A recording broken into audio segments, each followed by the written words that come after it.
સુરત લૂમ્સના કારખાનામાં લોડિંગ લિફ્ટમાં 6 વર્ષના માસૂમ બાળકનું માથું ફસાઈ જતા મોત.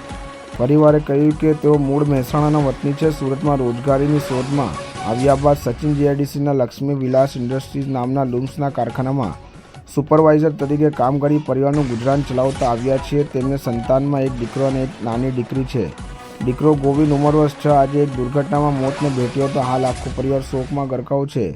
પીડિત પિતાએ કહ્યું કે તેઓ 10 વર્ષથી આ ખાતામાં કામ કરે છે, અહીંયા જ રહે છે. દુઃખદ ઘટના પહેલીવાર જ બની છે.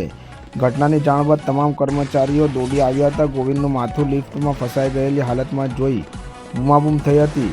સિવિલમાં ગોવિંદને મૃત જાહેર કરાતા પરિવાર શોકમાં ગરકાવ થઈ ગયો હતો.